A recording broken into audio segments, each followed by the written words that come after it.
Black Star Network is here. Hold no punches! I'm real revolutionary right now. Support this man, Black Media. He makes sure that our stories are told. Thank you for being the voice of Black America, Roland. Stay black. I love y'all. All momentum we have now, we have to keep this going. The video looks phenomenal. See, there's a difference between Black Star Network and Black-owned media and something like CNN. You can't be Black-owned media and be scared. It's time to be smart. Bring your eyeballs home. You dig?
Today is Friday, April 14th, 2023. Coming up on Roland Martin Unfiltered, streaming live on the Black Star Network. The double standard in the American justice system has been a problem for years. But guess what, y'all? A black man in Texas who was charged with a simple misdemeanor conviction is sentenced to 70 years in prison for spitting on cops. 70 years. And speaking of Texas, a white racist shoots and kills a white Black Lives Matter protester. Fox News' Tucker Carlson punks the governor of Texas to pardon the guy. Greg Abbott announces he's going to pardon him. And now we find out that this thug is an absolute racist, called black people monkeys, and made it clear, I am a racist.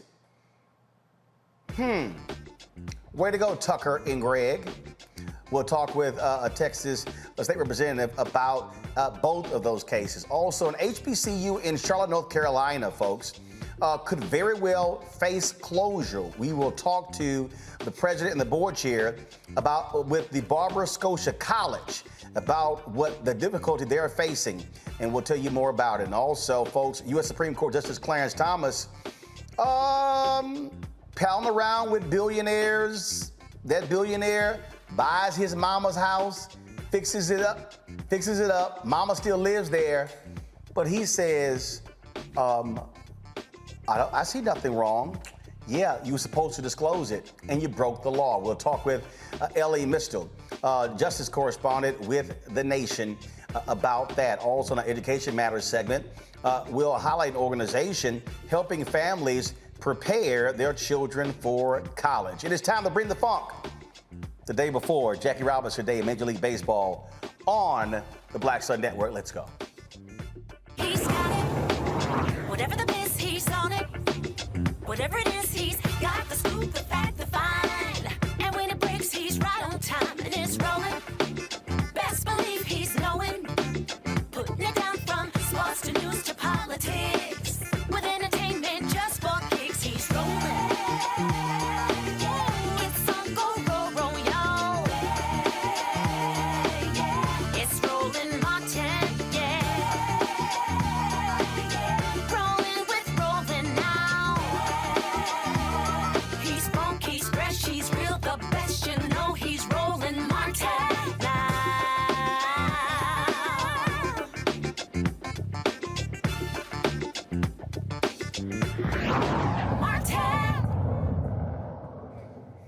All right, I'm going to tell you about two cases in Texas that show you how absolutely pathetic the justice system there is. A brother, a black man, has been sentenced to 70 years in prison for spitting at police officers while he was being arrested. Larry Pearson was arrested in May of last year for domestic violence after a female victim flagged down an officer in Northeast Lubbock and stated that Pearson punched her in the face several times.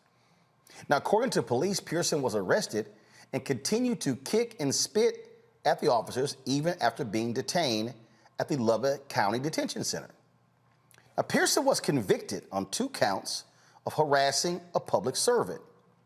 Due to his prior convictions of aggravated robbery and continuous family violence, the minimum sentence he could receive would have been 25 years.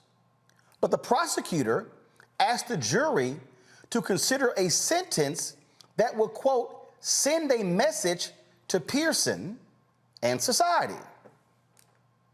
His defense lawyer, Jim Shaw, argued to the jury that the harassment of a public servant was a single misdemeanor that got out of control. Okay, so that's that particular case. So now let's talk about this other case, okay, out of Texas as well. All right, white man on trial, he goes on trial for killing a Black Lives Matter protester. Daniel Perry, former Army sergeant, Uber driver, was convicted of killing Garrett Foster, a white Black Lives Matter protester. Now, jury goes to the jury finds him guilty. Now, newly released unsealed documents that were not allowed in the trial show Perry, who's convicted of aggravated assault with a deadly weapon, talking about his intentions of actually harming protesters. He said on social media he was going to kill protesters and Muslims, expressed white supremacist views, said point blank, I'm a racist. Now, in reaction to the documents being released, Perry's legal team filed a motion seeking a new trial. Now, here's what's interesting. So the folks on the right took this as a cause célèbre. Tucker Carlson goes on Fox News and demands that Texas Governor Greg Abbott pardon him. Now, the governor of Texas doesn't have the pardon the power. He can recommend to the Pardon and Paroles Board. Well, Greg Abbott sent this tweet out. Show it, y'all, where he actually said, I'm seeking the pardon. We have the tweet? All right, we'll pull up and say, where he literally said, I'm going to pardon this guy. He said that Texas has a strong stand your ground law. That's what he said, a strong stand your ground law. And he was going to stand up for this guy. That's interesting because now with the tweets, now the information being released, now we discover that, matter of fact, here's the statement. Governor Greg Abbott, let's see here. Let me go ahead, show it to y'all. I have it on my iPad. Give me 1 second. I just want y'all to understand when the racists all stand together. Here it is. Texas has one of the strongest stand your ground laws of self-defense that cannot be nullified by a jury or progressive district attorney. First of all, the jury can reject any. Let me say it again. A jury can actually reject the defense.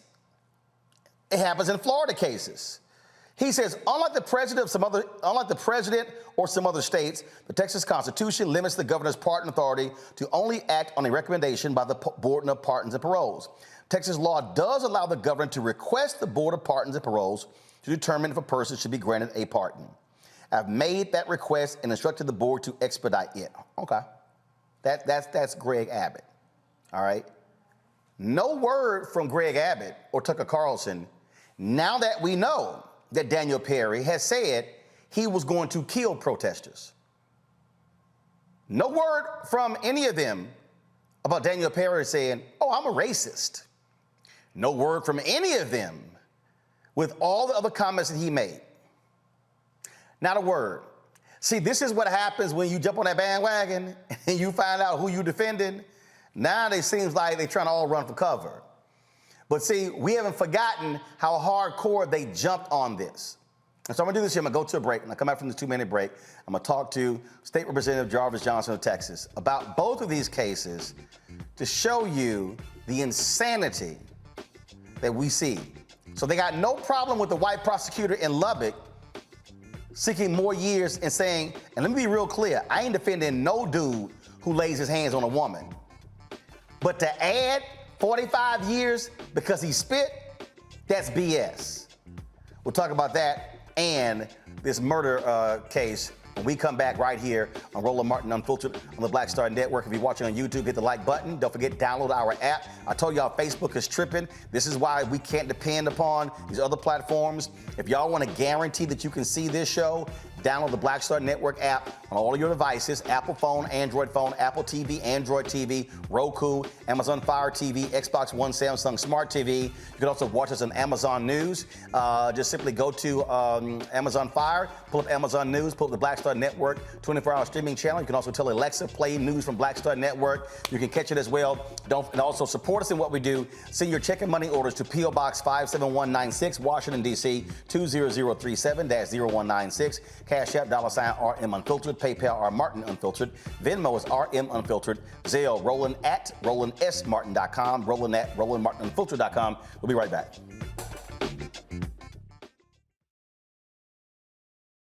We feel the hidden impacts of climate change that land harder in Black, brown, and Native communities. Not many people talk about it because they clearly don't know our lives. But with President Biden's landmark infrastructure and climate plans, our issues are finally seen. Removing lead pipes means we know our water is safe. Cutting carbon pollution helps our kids breathe easier. 1.5 million new jobs means stable work in communities. The impact we need right now. When you talk about blackness and what happens in black culture, we're about covering these things that matter to us, speaking to our issues and concerns. This is a genuine people-powered movement. There's a lot of stuff that we're not getting. You get it, and you spread the word. We wish to plead our own cause. Too long have others spoken for us. We cannot tell our own story if we can't pay for it. This is about covering us. Invest in black-owned media. Your dollars matter. We don't have to keep asking them to cover our stuff. So please support us in what we do, folks. We want to hit 2,000 people, $50 this month, raise $100,000. We're behind $100,000, so we want to hit that. Y'all money makes this possible. Checks and money orders go to P.O. Box 57196, Washington, D.C. 20037-0196. The Cash App is $RM Unfiltered. PayPal is R Martin Unfiltered. Venmo is RM Unfiltered. Zelle is Roland at RolandSMartin.com. Hey, I'm Cupid, the maker of the Cupid Shuffle and the Wham Dance. What's going on? This is Tobias Trevelyan. And if you're ready, you are listening to and you are watching Roland Martin Unfiltered.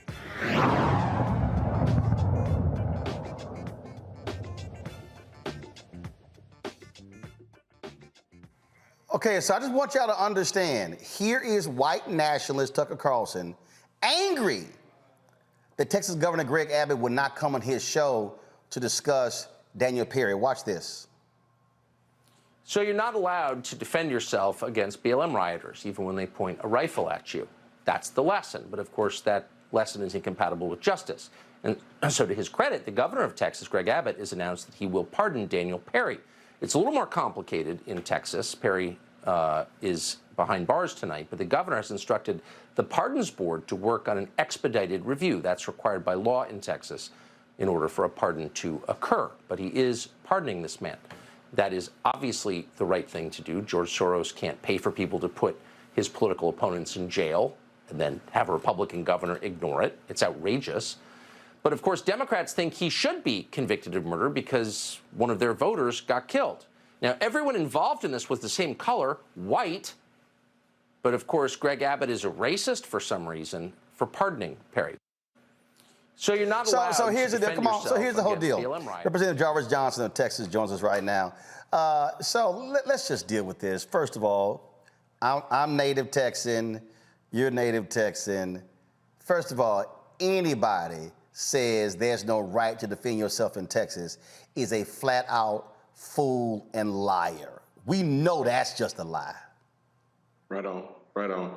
This ain't got nothing to do about Governor Abbott pardoning somebody because they are defending themselves. It's everything to do about somebody deciding to drive into a protest on purpose to instigate a situation to then say, oh, I was defending myself. It's all in his tweets. It's all on his social media. He planned this the entire time. And for Tucker Carlson to say, oh, he's a racist, ain't got nothing to do with racism. Ain't got nothing to do with racism. It's the fact that they have chosen to ignore their own party's line of law and order. There's no law and order. It's if you are against what we believe in, then we're going to be against you. If you believe in what we believe in and you break the law, we're going to defend you. The fact that Governor Abbott has chosen to say, hey, we're going to pardon you because this means stand your ground. No, it doesn't mean stand your ground, because in Texas, as the vice chair of Homeland Security, I look at and hear bills every single day about Texans and their guns. And the fact is that they have chosen to say, when you wear a gun in Texas, it is not a threat. It is not a threat. It is no longer a threat if you have a gun on and you walk into any environment and you're having that gun, it's not a threat. So for this guy to say he saw someone with a gun that looked like a threat, that argument goes without. Right. So the Black Lives Matter protester, he had, I think, an AK-47. He can do that. The Foster, the guy who got killed. Yeah, Foster got killed. That's what he had. And here's the deal: Tucker's also a liar. The video's there in the from the police. Perry said that he did not point it at him. He said he shot him because he may have pointed it at him. Right. Well, he saw somebody, that was his defense, because that's the whole stand your ground law, is that when you feel that your life is in jeopardy, you can say, oh, I felt like my life was in jeopardy. And he said it, and this is the thing, he prefaced it in his previous social media post that said, if someone ever approached me, all I have to do is say, I felt fear for my life, and therefore I decided to defend myself. In fact, this is the video of him saying, this is the video where to the police interrogators, he literally said, I didn't want him. He said, I didn't want to give him a chance to aim it at me. Go play it. Footage of Daniel Perry's police interview after he killed Garrett Foster was played in the courtroom during his murder trial. Former Austin Police homicide detective David Fugit was the one to conduct the interview with Perry. In it, Detective Fugit had Perry demonstrate how Foster carried his rifle. How high did that barrel come up? Went up probably about right there. Okay, was it aimed at you? I believe it was aimed at, I believe he was going to aim it at me. I didn't want to give him a chance to aim at me, you know? And then what Perry did while he was sitting in the driver's seat. That quick, yeah. It's like a thing within a restaurant. I don't want to get shot, so. Perry said he shot 5 times. He believes the whole encounter was less than 15 seconds. See right there, Jarvis. I didn't want to give him a chance to aim at me, which means he wasn't aiming at you. And in the video, he showed the guy was carrying a gun. It was pointed to the ground. The whole point about open carry in Texas has become a fallacy to all of these people. They use it when they want to. And I say this over and over again. Laws apply to everybody. They're only applicable to some. And so at the end of the day, if you are someone who is carrying a gun to defend yourself, if you're someone who is carrying a gun for the rule of law and order, then, but if you are against someone who wants to be racist, then you're wrong. And so his whole notion is a fallacy, it's a lie, and this is where he's gotten. And so this is how we've gotten to this point to where now a governor who has all information at his fingertips chose still to say something that he said just to pander to his base, to say, we're going to pardon him. We're going to ignore the justice system. We're going to ignore the fact that a jury of his peers, now you and I both know what his peers are. A jury of his peers literally deliberated and said he's guilty. And they didn't even have the social media posts. They didn't even have all of this information that we are getting now, but yet the governor, who is the governor of Texas, has this information at his hand, still said what he said. Let me just say this. I got to say this, Ro, because at the end of the day, every time in this country something happens that happens to be racist, for some unknown and strange reason, Texas has to one-up it. We saw what happened in Tennessee. Oh, Texas has to then jump right on it, and they have to do something more racist than somebody else. And so here we are. We're looking at the governor says, oh, we're going to pardon this guy. Although we don't even know the information, although the jury came back with this verdict, but we're going to pardon him. So forget the justice system. And now we see now we got this new guy, Brother Pearson, who is simply he spit at a cop. And now they're going to give them 7 years. They have to continue to push the envelope. They have to continue to push their narrative. They have to continue to push their racist ways. Because at the end of the day, the prosecutor said, we want to send a message. So my question is, Governor Abbott, what message are you sending to anybody who decides to take the law into their own hands? What message are you sending by simply saying, we're going to pardon you? We don't know all the information, although the jury, the judge, the prosecutor, and even the defense had all the information. We're still going to pardon you. They're sending a clear message. Oh, yeah. That's why in this state, the Texas Legislative Black Caucus is going to stand tall and stand strong. We're going to fight this to the very bitter end. And at the end of the day, bills that come on this floor, bills that belong to the governor, bills that belong to the Republican Party that continue to be racist, continue to create this divide, we're going to make sure that we fight them and pop those bills every single day, because the governor is sending a clear message.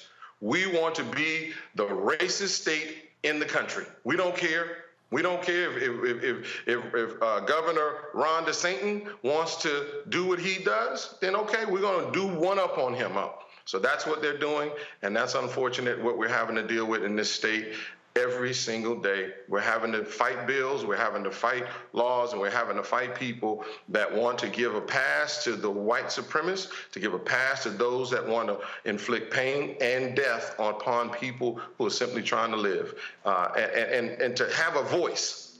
When you look at the people who chose to say, we're going to stand up for what is right, we're going to stand up for what is just, we're going to stand on the front line. And then you got people like Perry who decides to say, I don't like the fact you're standing on the front line. I don't like the fact that you're standing up for yourself, and we're going to kill you. Oh, absolutely. Representative Jarvis Johnson, we appreciate it. Thanks a lot. Brother, I always appreciate you, man. Keep doing the good work you're doing. Keep sending the message out, because your message is strong. Will do. Thanks a bunch. Appreciate it.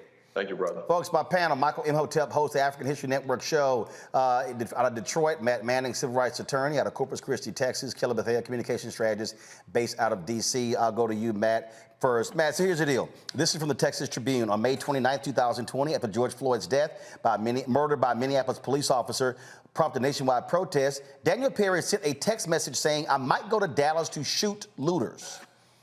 2 days later, according to records, Perry said in a Facebook message that when he is in Dallas, quote, no protesters go near me or my car. Can you catch me a Negro daddy? The other man replied. That is what I am hoping, Perry said.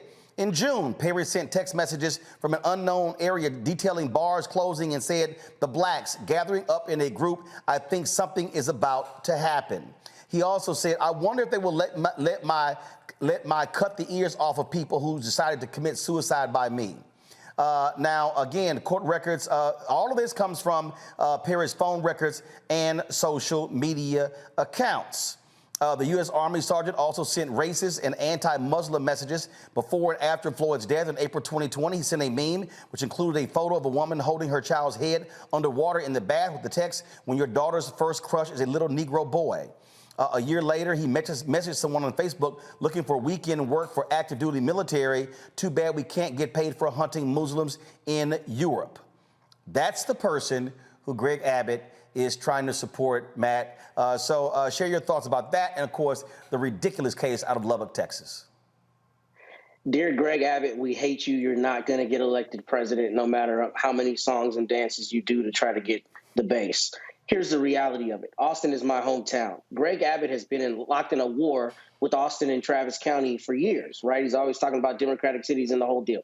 This is a matter of Greg Abbott trying to, use a political opportunity that he thinks he has here in pardoning Perry. But one, he jumped out there way too early, because the way it works in Texas that people don't know, in Texas we have two aspects of our trials. So you have a guilt and innocence phase, and then you have the sentencing phase. So the reason all of that stuff didn't come in about him being racist and wanting to hunt Muslims and all the abhorrent stuff is because you don't want to put that in front of a jury and prejudice them in their decision of whether he's innocent or guilty.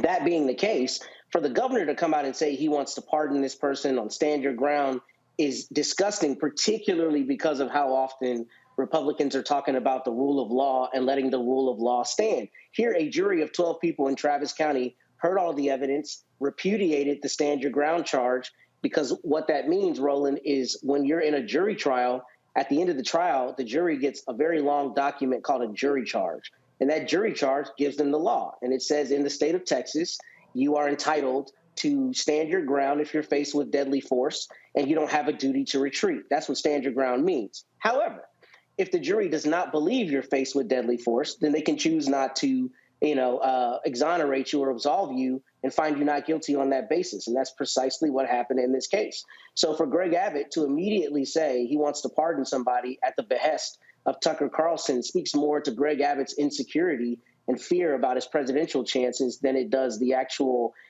justice of it. Now, in the Larry Pearson case, two things are true at the same time in that case. The first thing that's true is in the state of Texas and in this country, we way over-incarcerate people. We incarcerate people for too long. We're an over-carceral society in a lot of respects.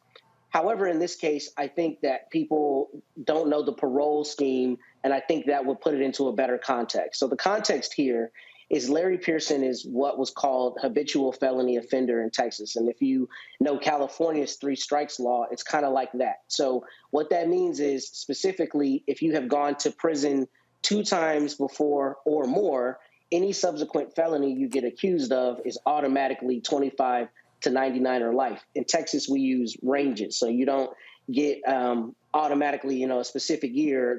The jury or the judge, depending on who you elect to sentence you, has in that range. So when you're a habitual felony offender, it's 25 to 99 or life. However, in the state of Texas, at life and at 60 years, in both instances, you're automatically eligible for parole at 30 years if it's a crime of a certain class. This crime does not fit into that class. So I did the calculations, and in reality, Larry Pearson is more than likely looking at about 8 years in prison before he's eligible for parole, which is, don't get me wrong, a very long time for spitting on a police officer. It's still definitely unjust, but it's not 70 years.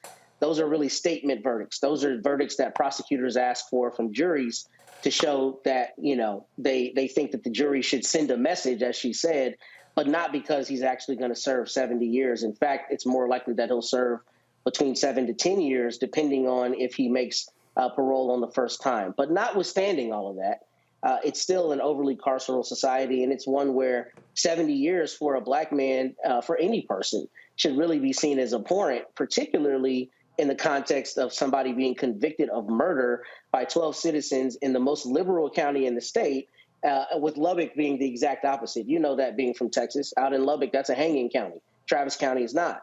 So for 12 jurors to find him guilty of murder and to repudiate that self-defense charge, that means they walked through the evidence and they thought that was appropriate. And I think Greg Abbott is just trying to get political points at this point. What you have here, Kelly, is you've got these white conservatives. I don't care if the 2 people involved are white. You got these white conservatives who hate Black Lives Matter protesters, whether they be black or white. And all this is just trying to appeal to that white conservative base and gun lovers. That's what Greg Abbott is doing. Yes, because and I'm sure people know this, but you can be white and not be a white supremacist. And that is what the victim of this crime was. He was a white person who apparently was a white ally or accomplice to the plight of the Black Lives Matter movement. Now, the fact that Perry wants to pardon a bona fide racist for killing someone who's trying to do good, honestly, it just feels like typical Governor Perry. I mean, this is the same man who still stood 10 toes down and in his Second Amendment hoopla over children being killed. So the fact that he wants the devil out on the streets is no surprise to me. It is actually more of the same to me, that this man has no regard for human safety, for human life, and for human progression. Michael. Yeah, Roland, these are 2 both crazy cases. If we deal with the case of Daniel Perry, who shot and killed Garrett Foster, it looks like this was totally unjustified. Looks like the jury got it correct. And Governor Greg Abbott is a punk. Governor Greg Abbott is a coward. And he is bending over to little punk ass Tucker Carlson, okay, and it's believed that Governor Abbott wants to run for president. That's going to be a failed run. Number one, last president to serve in the White House from a wheelchair was Franklin Delano Roosevelt, and that was in a different time. that was in a time when you didn't have social media. Roosevelt couldn't even stand on his own without, the help of other people. Okay, but that was a different time. And he is tapping into the hatred that Fox News viewers and Donald Trump MAGA Republicans have for Black Lives Matter, and he knows he needs that base if he has any chance of getting the nomination. Okay, so hopefully, once again, this is an example of how elections have consequences when it comes to government. This is the power of a governor or influence of a governor.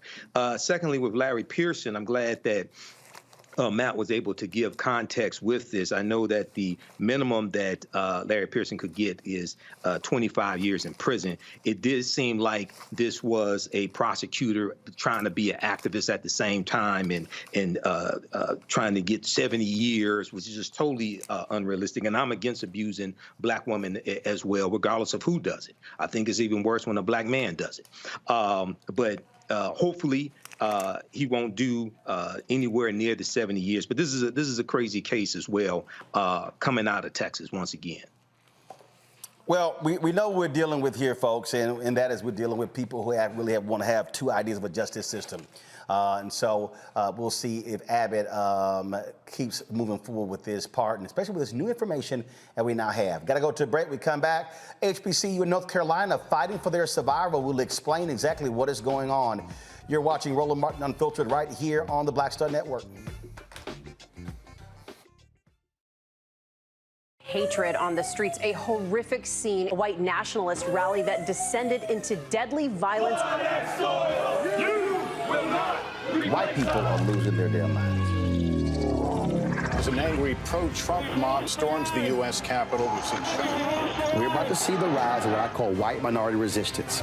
We have seen white folks in this country who simply cannot tolerate Black folks voting. I think what we're seeing is the inevitable result of violent denial. This is part of American history. Every time that people of color have made progress, whether real or symbolic, there has been what Carol Anderson at Emory University calls white rage as a backlash. This is the rise of the Proud Boys and the Boogaloo Boys. America, there's going to be more of this. Here's all the Proud Boys, guys. This country is getting increasingly racist in its behaviors and its attitudes because of the fear of white people. The fear that they're taking our jobs, they're taking our resources, they're taking our women. This is white fear.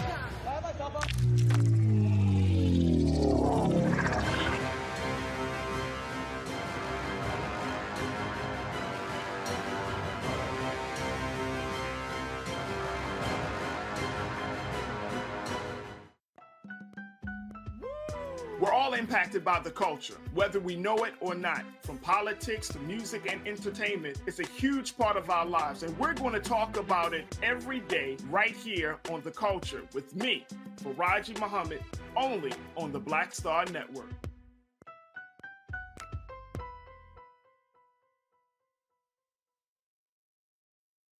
Hello, everyone. It's Kiara Sheard. Hey, I'm Taj. I'm Coco. And I'm Lily. And we're SWV. What's up, y'all? It's Ryan Destiny, and you're watching Roland Martin Unfiltered.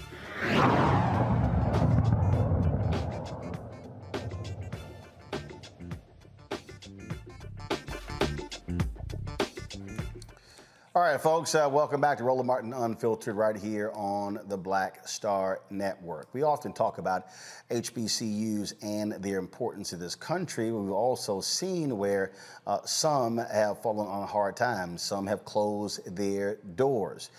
There is a fight in North Carolina to ensure that does not happen to one institution that's been struggling to regain their accreditation for a number of years. Barber-Scotia College has been under a microscope since it lost its accreditation in 2004. The school has lost its tax exemption status and is battling with a Concord City Council, Concord, North Carolina, in terms of what to do with campus buildings that are in disrepair. Dr. Tracy Flemings is the Barber-Scotia College Interim President. She joins me from Florida. Roberta Pickney is the Barber-Scotia College Board of Trustees Chair in South Carolina. Glad to have both of them here. So let me first start with you, Roberta. Can you hear me? I can hear Okay, you. all right. We're still trying to get Roberta's audio fixed, so I'll start with Tracy. So can you hear me?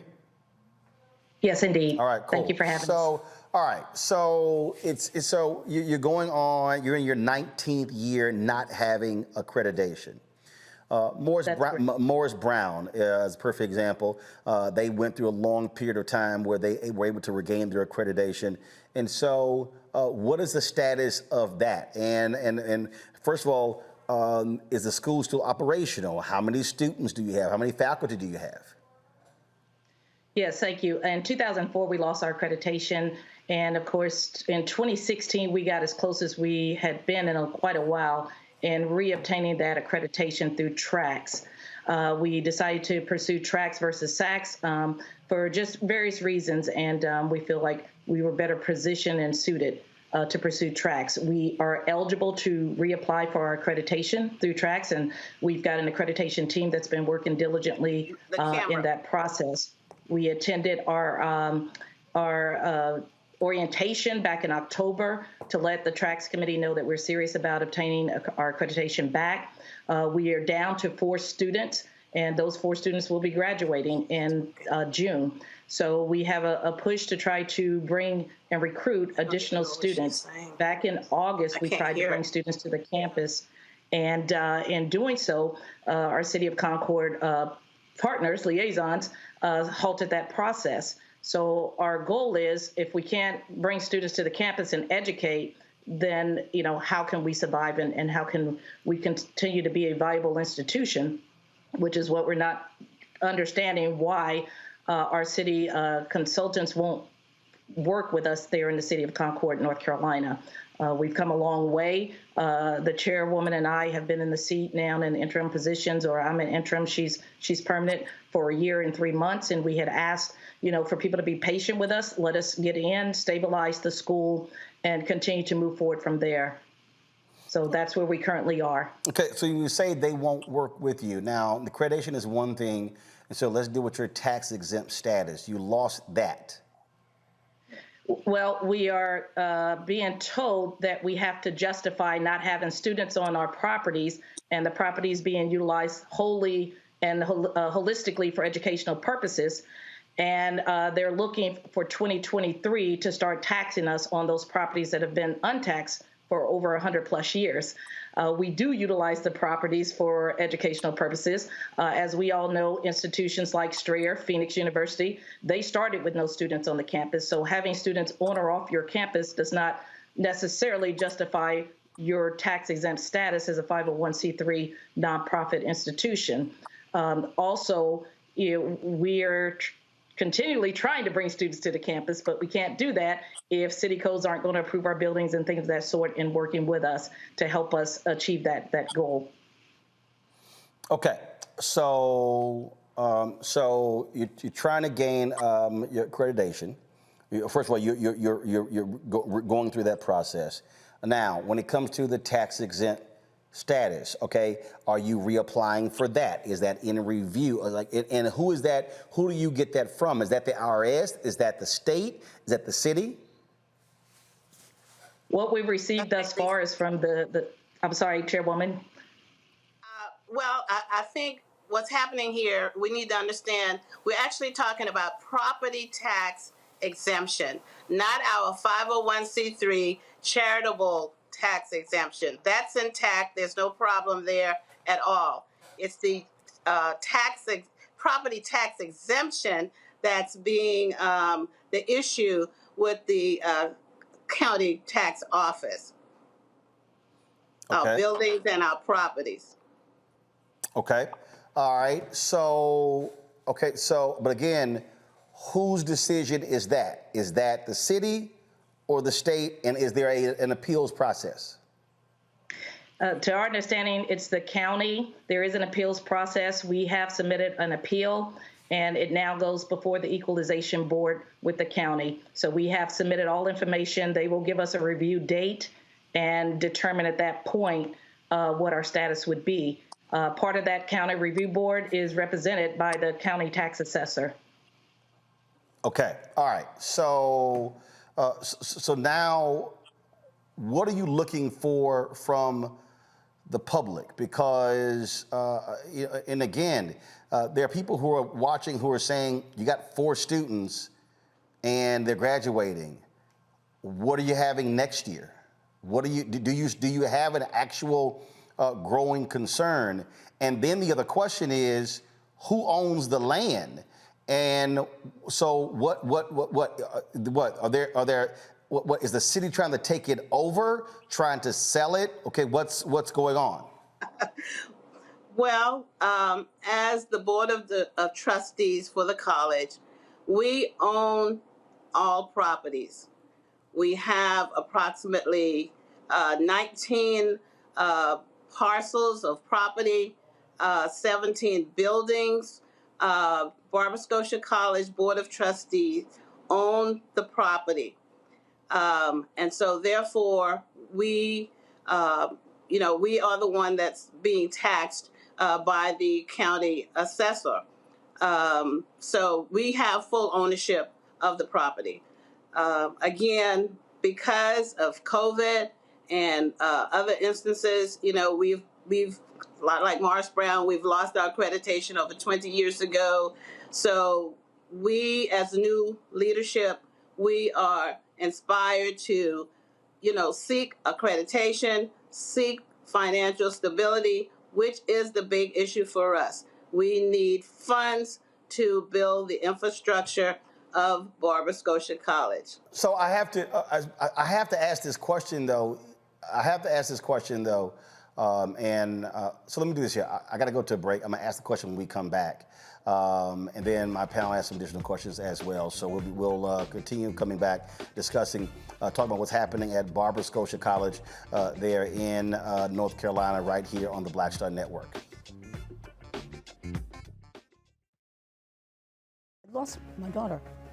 I didn't know where she was. So I had to figure out how to survive, how to eat, how to live. I don't want to go into the details because she's here, first of all. She may not want me telling that story. But possession of her, the family broke down, fell apart. I was homeless.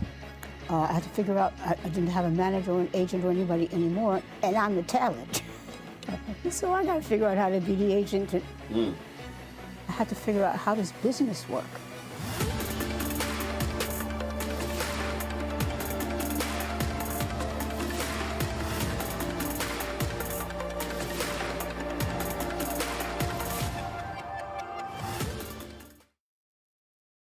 Next on the Black Table with me, Greg Carr.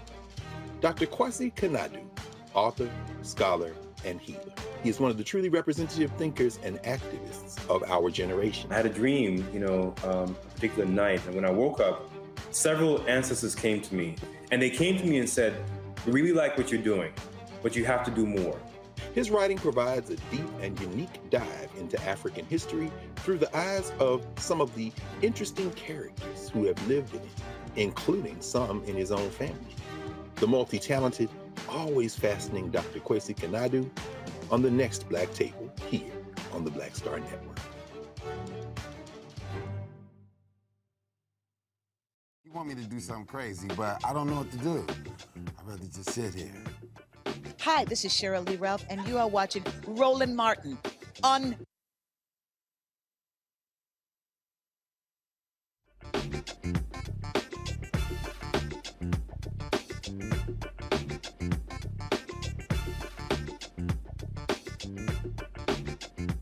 All right, we're talking with Dr. Tracy Flemings, the interim president of Barber-Scotia College, as well as talking with the board chair, Roberta Hugh Pickney, as well. All right, so let me I ask this question here. So when we went to the break, you talked about needing support, financial support to repair buildings. So here's a question, but what is there to support? You have 4 students. If people in the audience are saying, hey, they want to support HBCUs, they likely are saying they're going to support something that is sustainable. And so how do you make the argument that you're actually a viable, growing concern when you literally have only 4 students. And you lost accreditation in 2004. This is 19 years later. And you're going through this. So, and again, what's the assessment? Buildings in disrepair. What is it going to cost to bring the buildings up to code where they're able to be used? Well, first and foremost, that's a great question. What we're trying to do is continue to recruit. It is no secret that students thrive at places where it looks like them. I am a graduate of Barber-Scotia College. The chairwoman is a graduate of Barber-Scotia College. My parents sent 4 of my 8 to 10 siblings there, and we know what it does for us long term. Kids of today, they're not thriving at PWIs. They're going to thrive at a historical Black college institution. All of our buildings are not in disrepair, as you saw. We do have buildings that are viable that we do utilize today. Okay, so how many? So you have 19 buildings, right? Yes, sir. How many are in disrepair? We have 4 buildings that are in disrepair. What is going to be the cost to bring those up to standard? Estimate we've gotten is about $30 million. Okay, so again, I just need somebody to explain this. It's going to cost $30 million to bring them up to standard. You got 4 students. Who's going to give $30 million to fix buildings when you got 4 students, when right now, literally, people are going to school without buildings? So what exactly are we trying to save? First and foremost, our legacy. And our Board of Trustees worked very diligently with what this campus is and need to look like. We don't need all of these buildings, first and foremost, just like you said. Online has changed the whole scope of everything. So we're not looking to rehab every last one of these buildings, first and foremost. Secondly, we've incorporated some certification programs. When you're asking, what's in it for a student? Loss of accreditation only means that, we've lost that financial arm. Degrees are still degrees as long as there's a state of North Carolina. But you can't, but when you lose accreditation, students can't receive federal financial aid. That's correct. And we know that 90% of HBCUs are dependent on the financial aid of students. And how much is tuition on an annual basis to the university? We have $1,500 to our students. We're looking for commuter students so that we can help offset our expenses from living and providing meals and things of that sort. So we can start with our commuter community, and that's what we're trying to do. So I'm going back to, and again, follow me here, because look, I ran the Chicago Defender, and the paper lost money for 20 straight years. And we were in a building, and people were like, we got to save the building. To fix the building would have cost $10 million. The entire company wasn't worth $10 million. So, Roberta, I have to ask this question. If you're going to raise $30 million, if you need $30 million to fix buildings, does it make sense to raise buildings and try to use the $30 million for other purposes, but versus trying to save the building? I mean, I'm just trying to get at what are we actually trying to save? So when I was in Chicago, what I said to the people I said, do y'all want to save the building or do y'all want to save the paper? Because the paper can go on, not in this building, and that's exactly what happened. And so what is it that you're trying to preserve and rebuild? Because, again, as people are listening to this right now going, you got 4 students. What is being rebuilt? Correct. Well, I mean, I hear your concern, and I understand it exactly. Because again, I mean, that's the reality of the situation. I can only tell you, Roland, that, we feel that and I say we, Board of Trustees and the alumni, we have an opportunity to make Barber-Scotia anything it needs to be. It's a diamond in the rough right now. There are opportunities out there. Barber-Scotia is not going to be what it was when I was there in the 60s, but it can still be a viable institution that would, continue to educate and train the future generation and the workforce for tomorrow. We've talked with developers. We are interested in looking at our land value, looking at probably either selling land or leasing, ground leasing, those kinds of things. We're in those kinds of discussion. Yes, we have buildings, and we're not, I would say, basically tied to all of those buildings, but we do feel that we have, someone said that we are buildings rich and cash poor, and that's pretty much what it is. But we would like to be able to get an infusion of cash to help us with our daily operations, which would help us to build our infrastructure and continue to fundraise for scholarships for students that we do. But again, and I'm not trying to sound pessimistic, but I have to ask you. Yes. What is someone's cash infusion going to? I mean, that's, again, here's the deal. You're in North Carolina where there are more HBCUs than anywhere else. And if somebody has $1 million, okay, let's say there's somebody sitting out there and they say, I got $1 million. If they're deciding where I'm going to send my $1 million to, they're sitting here looking at St. Augustine's, they're looking at Winston-Salem, they're looking at your private and your public institutions. And so the gale force winds you're sort of walking into are difficult. So what exactly would they be investing in, and what is that plan? So for graduating, okay, what's your target next year? Do you plan to have 100 students? What are you looking? What does this roadmap look like that somebody would be investing in? Okay. Correct. Dr. Fleming, you want to respond? Well, as far as the recruitment path, we're looking to try to build to 25 students and then continue to evolve from there. Just pre-COVID, we were up to 64 students.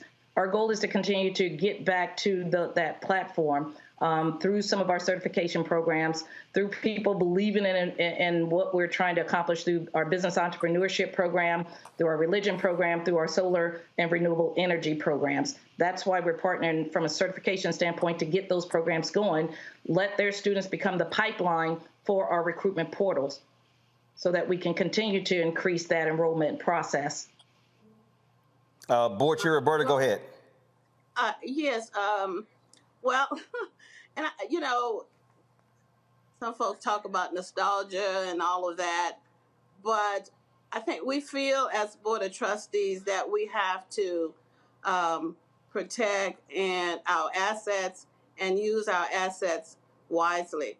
And we feel that if there are folks out there could see the value in resurrecting this small HBCU that once put out folks like Mary McLeod Bethune and others, to me, it's a travesty to have this school to close. So I tend to look at it from the standpoint of hoping that there are, I guess, history-minded folks out there that could see the diamond in the rough and invest in making Barber-Scotia become all it can be. That may sound like a pie in the sky, but that's what I believe, and that's what the alumni we believe. 2 years ago, we were $12 million in debt. We were blessed to have that debt forgiven. Our total debt right now is under $2 million, but we don't have the student population to act as a revenue source for us. Right now, it's the alumni that's basically funding, you know, our day-to-day operations. And because the buildings are open, some of our buildings are open, we still have expenses. Okay. So, you know, again, it's our goal to hope that there are other folks out there that would want to see this HBCU revive and thriving. All right. Well, certainly keep us abreast of what happens in terms of in the future. Thanks so much. Thank you so much for having us. Thank you for having us. Appreciate it. All right. Got to go to a break. We'll be back right here on Roland Martin Unfiltered on the Black Star Network. Hi, I'm Dr. Jackie Hood Martin, and I have a question for you. Ever feel as if your life is teetering and the weight and pressure of the world is consistently on your shoulders? Well, let me tell you, living a balanced life isn't easy. Join me each Tuesday on Black Star Network for a Balanced Life with Dr. Jackie. We'll laugh together, cry together, pull ourselves together, and cheer each other on. So join me for new shows each Tuesday on Black Star Network, A Balanced Life with Dr. Jackie.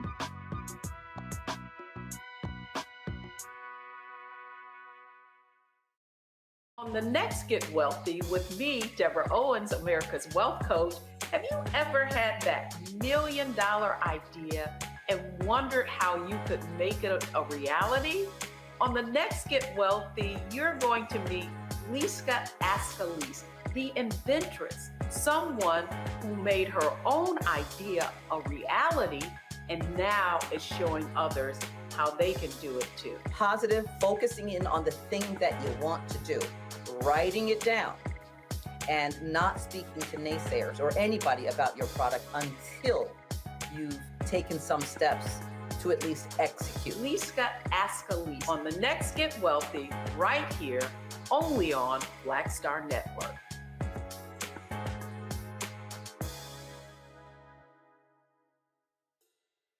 Hey, I'm Deion Cole from Blackish. Hey, I'm Arnez J. Black TV does matter, dang it. Hey, what's up, y'all? It's your boy Jacob Lattimore, and you're now watching Roland Martin right now. Stay woke.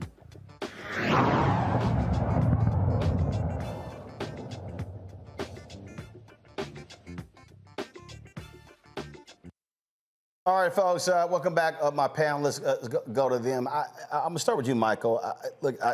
I understand supporting guys, kill the music. I understand supporting HBCUs. I understand saving HBCUs. But this is, I'm still trying to understand, though, if someone is going to give a cash infusion, they're giving to, there has to be a there. Yeah. Roland, let me start out by saying this. First off, my heart goes out to these two sisters, Roberta Pickney and Dr. Tracy Flemings. And I really feel that what we are seeing is the essence of Black women not wanting to give up on Black people. And that's why they're so committed, okay? So my heart goes out to them. But as somebody with a degree in business, we got to deal with the reality of the finances.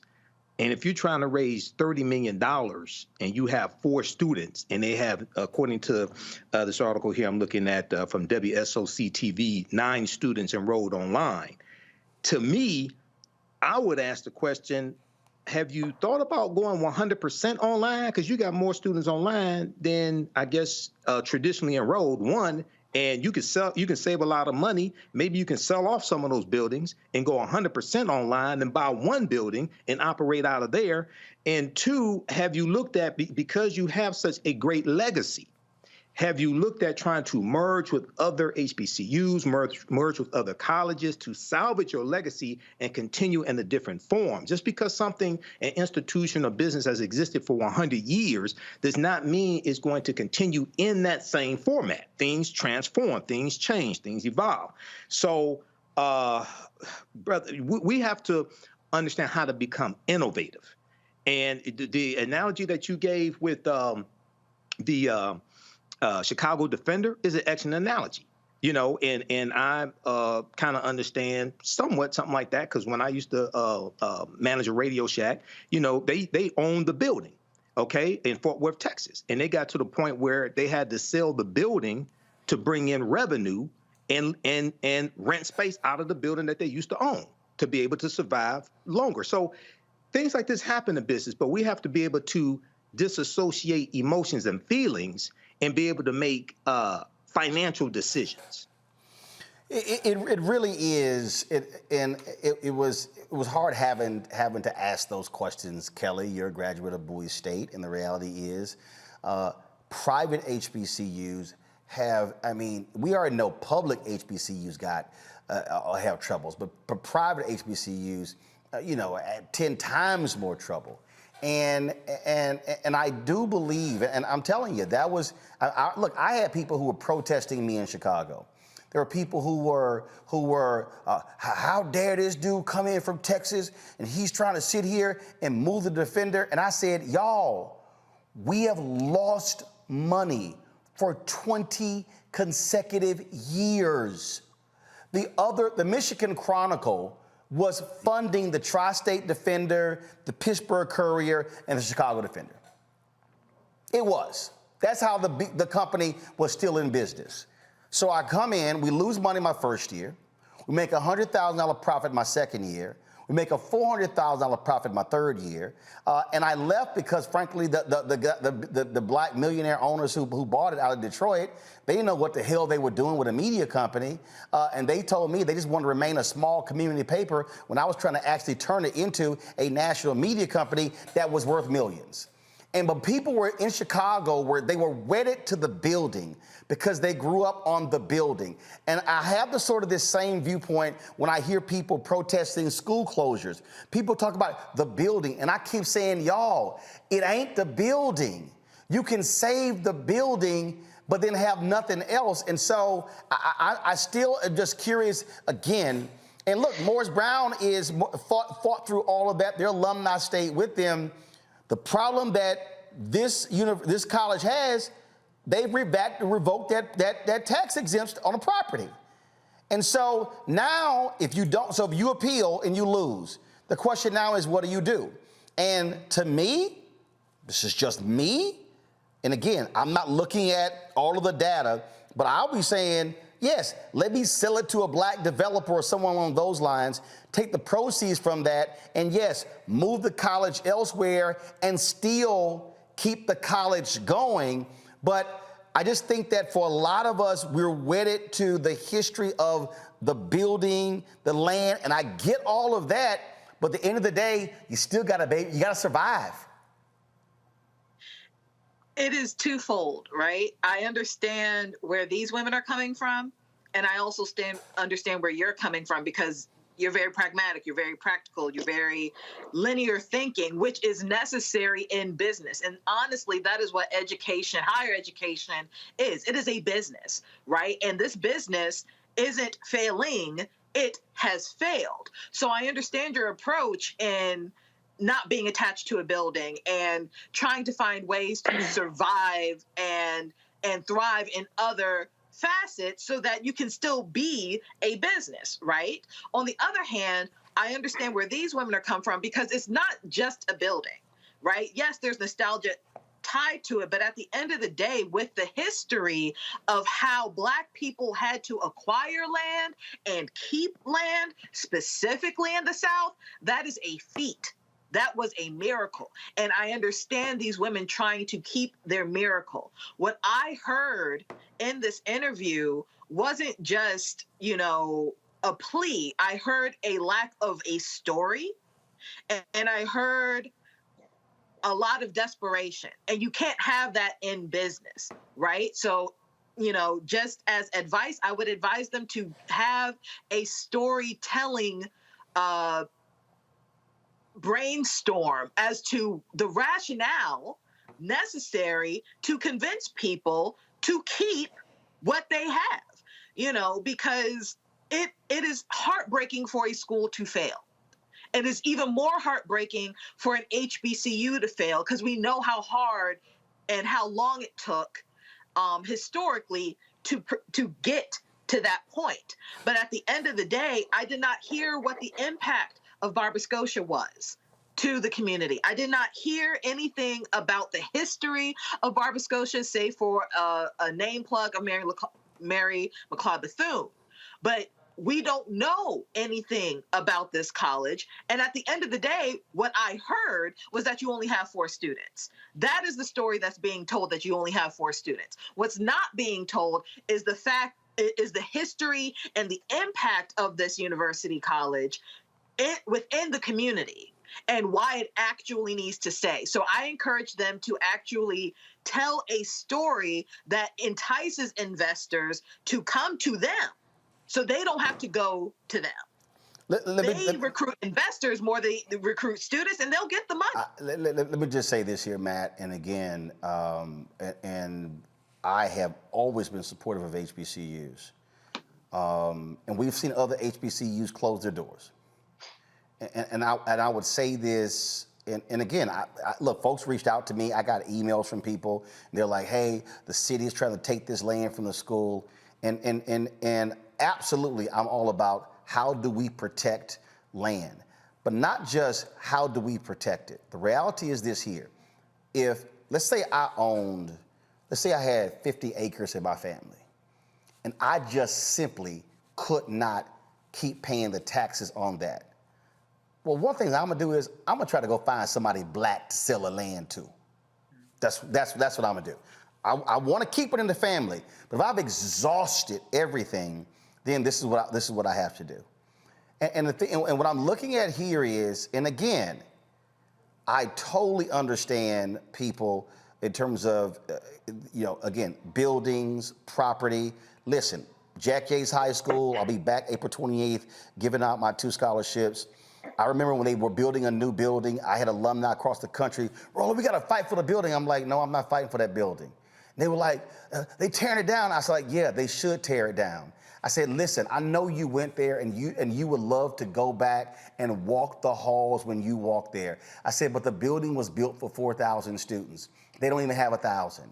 I said, they got asbestos. They can't even use high-speed internet in the building because the building is too old. I said, you're fighting for a building when Roland is trying to fight to save the school. And when I say save the school, guess what? The building may be different ones. The Chicago Defender original location ain't the one it's in now. The New York Times original location is not the one they actually are in now, but the New York Times still exists. And so for me, again, I get buildings, I get land, but I want our institutions to continue to survive, and our institutions may not survive looking like they look now, but if the institution is still there serving the needs of students in a different capacity, then that's what we're actually fighting for. Your thoughts? I don't disagree, Roland. My thoughts are really kind of an amalgam of everyone's thoughts in this respect, insofar as, look, I walked the hallowed halls of Howard, and I was blessed to get my degree there, and I understand I would fight for Douglas Hall and, Childress Hall, or now, I guess, the Chadwick Boseman Fine Arts, School of Fine Arts. But look, here's the reality. A couple things. First, the story that's not being told is how 19 years have gone by where there hasn't been some kind of remedial action, and I think that's important. I don't know if Barber-Scotia was never able to get up on its feet and never able to entice those students to come back, but I think that's one of the things that would disincentivize investment, because people will say you got 2 decades and clearly there has not been an improvement. But beyond that, the thing that I think Michael hit the nail on the head is, as it relates to innovation, one of the things I read about this university or this college is that it's very closely affiliated to the Presbyterian Church. So obviously you get tax abatements if you are affiliated with the church and have religious services. So my question is, what other realms have they explored, to use your term, exhaustion? I mean, if they're tied to the Presbyterian Church, it stands to reason there could be religious services on campus which would absolve them of that tax debt. Beyond that, there also seems like if you've got 19 buildings, then perhaps they could be put in trust and they could be lent out to other institutions or otherwise house other things beyond Barber-Scotia students and have, a profit turned or have some benefit. So, it seems like, unfortunately, the university may be at the point of unsustainability, but I would be interested in have they truly exhausted all of the possibilities? But the caveat to all of that is this. If you notice a lot of the story about this college, they have also been done poorly by the city of Concord. In fact, it's my understanding that the city had a partnership with them to fix a number of these buildings, did not try to collect on its bill for 7 or 8 years, and then tried to hit them with a note that was due in 30 days. So some of this may be racism, some of it may be institutional oppression, some of it may be poor relations between the college and the local city. Yep. But the larger story is, to your point, when you have 4 students, it makes it very difficult to incite people investing at all, let alone a substantial sum like $30 million. Indeed. All right, folks, hold tight. We come back. Lord Clarence Thomas, y'all. He keeps saying, I did nothing wrong. I taken $500,000 in free trips. What's the big deal? That Republican billionaire who took them trips with, we now know that he bought Clarence Thomas's mama's house. She still lived there. Clarence, you got something to say, bro? We'll talk to Ellie Mistel of The Nation next on Roland Martin Unfiltered on the Black Star Network. You two folks, hit that like button so we can cross 1,000 likes. Let's get to 2,000 today, y'all. Y'all see y'all commenting. Let's hit that button. Also, y'all, please support us. Send your check and money orders to P.O. Box 57196, Washington, D.C. 20037-0196. Cash App, $RM Unfiltered. PayPal, R Martin Unfiltered. Venmo is RM Unfiltered. Zelle, Roland at RolandSMartin.com. Roland at RolandMartinUnfiltered.com. We'll be right back. Next on the Black Table with me, Greg Carr. We look at the history of emancipation around the world, including right here in the United States, the so-called end of slavery. Trust me, it's a history lesson that bears no resemblance to what you learned in school. Professor Chris Manjapra, author, scholar, amazing teacher, joins us to talk about his latest book, Black Ghost of Empire: The Death of Slavery and the Failure of Emancipation. He explains why the end of slavery was no end at all, but instead a collection of laws and policies designed to preserve the status quo of racial oppression. The real problem is that the problems that slavery invented have continued over time, and what reparations are really about is saying, how do we really transform society, right? And stop racial violence, which is so endemic. What we need to do about it on the next installment of The Black Table, right here on the Black Star Network. On a next, A Balanced Life with me, Dr. Jackie. It's spring, hallelujah. But hold on, it's not all fun and games. With the sun and the warmth comes the need to clean, the clutter, mentally, physically, emotionally, socially. All of those things need to happen. Getting rid of the clutter and clearing the cobwebs in our head and in our home. That's next on A Balanced Life on Black Star Network.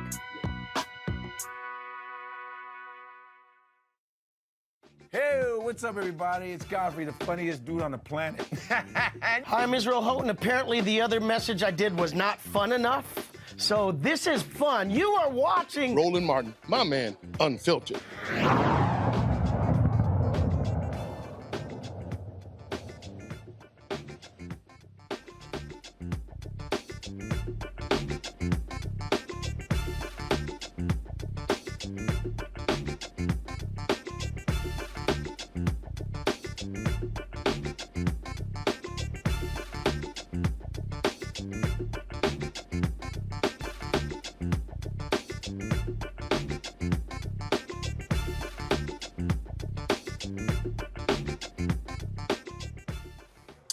All right, y'all. So when the folks at ProPublica dropped the story about Clarence Thomas taking all of these expensive vacations with the billionaire Harlan Crow, ooh, the conservatives, they all ran and, oh, nothing wrong with this. That's just a good friend of his.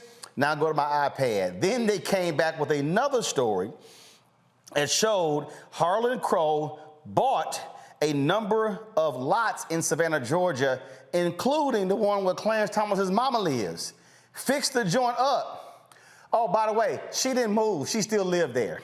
Ellie Mistel is with The Nation, joins us right now.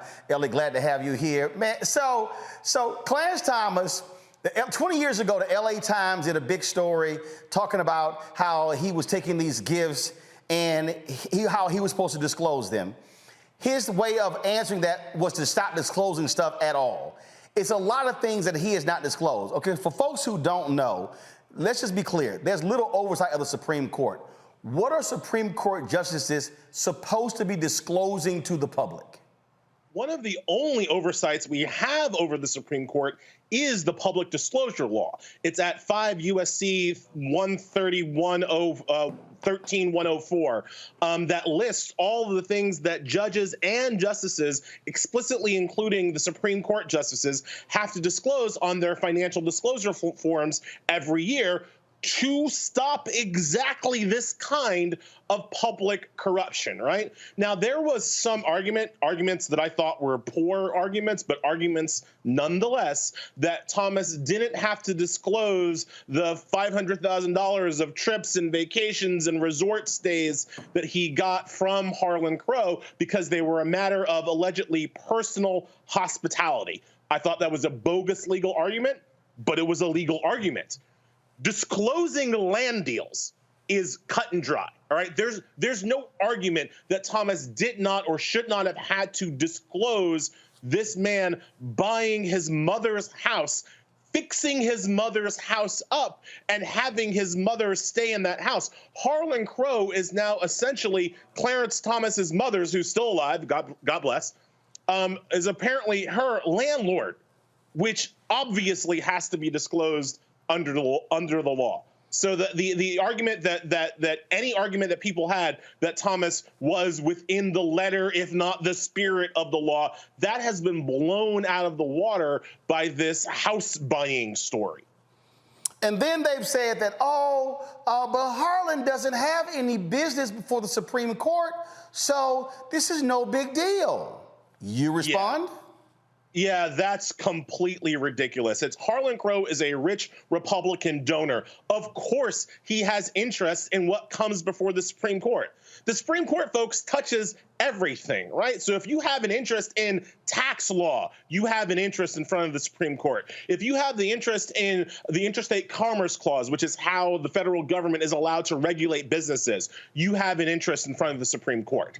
But that's not all. As one of your pictures just showed, Roland, Harlan Crow wasn't just a personal bromance, all right, between Harlan and Clarence. Harlan Crow was consistently bringing other powerful, wealthy, connected Republicans to hang out with Justice Thomas at these trips during these events. All of them had various businesses before the Supreme Court and various interests in what the Supreme Court does, right? So the argument that Harlan Crow and his powerful Republican buddies, they didn't really care what Thomas was talking about, that's bunk. That does not hold any water. And see, the thing that cracks me up about this whole thing is this idea that, we're just friends. When did y'all become friends? After your ass was on the Supreme Court. One of the dumbest parts of this is that Thomas released a statement, so far the only thing that he's said about this, saying that he and Harlan Crow have been dear friends for over 25 years, which is interesting because Clarence Thomas has been on the court for over 30 years. All right. And so obviously, whatever friendship they might have now, whether it's genuine or not, I don't know. I don't know the man. They don't invite me to Indonesia with them. Right. But whatever relationship they have now, it started with access to power. It started while Clarence Thomas was on the Supreme Court. Right. And again, I go back to the mother's land deal. That is not a thing that people do. Right. People do not have their rich friends buy their mother's abodes. And certainly if they do and they're a public official, they must disclose that at a bare minimum.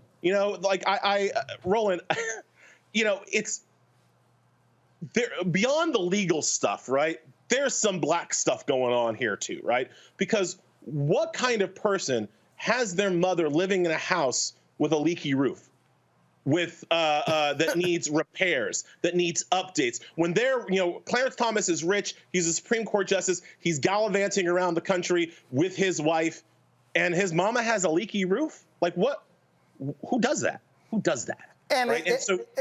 and for people, again, but people have to understand, these are the 9 most powerful people in the world.